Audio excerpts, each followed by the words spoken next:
I'm Bob Hallmark in Longview today. As you can tell, I'm at the Longview Fairgrounds where there's a drill going on here, a very important drill. These are more commonly called evolution drills, which is a scenario of any kind of natural disaster or man-made disaster or act of terrorism. And that's why we're out here today for a very unique opportunity where several elements are coming together to work on something like this. Now, to explain this, we're joined now by Travis Pickle.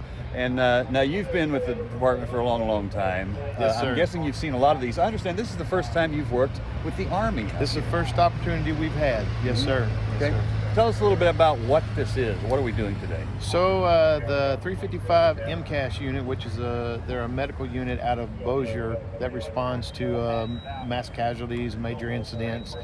They contacted us about doing some training together. We set up a drill, have turned it into a simulated terroristic attack, and we have our hazmat crews doing the entry, recon, determining what it is, removing the patients, deconning them, and taking them to the military tents where they're doing their triage and treatments and shipping the patients out to the hospital. Okay.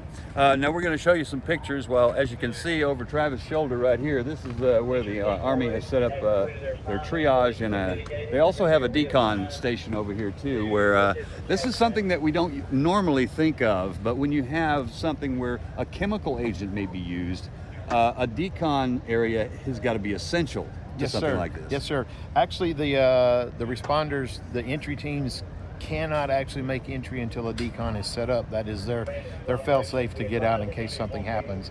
We have a tactical decon, one for ambulatory, non-ambulatory, and then we have what we have set up over is a deluge decon, which we have two engines facing each other side by side.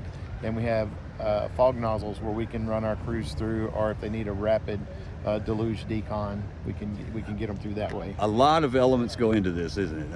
A lot. There's a lot of different actors in this. We have the Longview Fire Department. We have the U.S. Army. We have the East Texas Baptist University. Some nursing students come over. Tyler Junior College. Some from their EMT classes come over. They're active role players. I'm certain I'm forgetting somebody. I did notice, and our hospital is also participating in this as well. Is that right? Yeah, we have Christus, the helicopter is here also. Part of this is we did some training with them back in the spring, and it kind of is what set this off, and the contact was made, and it just kind of went from there. So let's talk about this in a very realistic sense. This is a scenario that is not beyond the pale of happening in this country.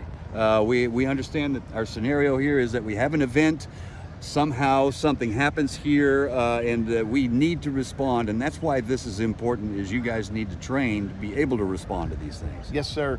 Well, the way we set this up was similar to what could actually happen in our area, things that people can get a hold of, that want to cause a problem.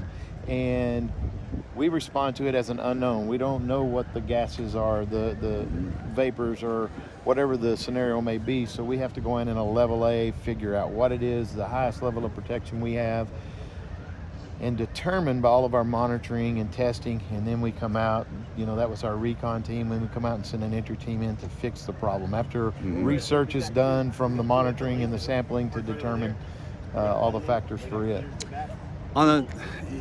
In the big picture here, a thing like this, a drill like this, is invaluable to all sides, because not only the Army unit that's here, but also to the firefighters, to the other people that are actually connected with this. The more you train for this, the better we get through something like this. Yes, sir. And for us to be able to train with the military, they offer another level for us to look at, and we're learning if we have an incident, we get to respond with them, or they respond with us. We kind of know how we're going to interact with each other.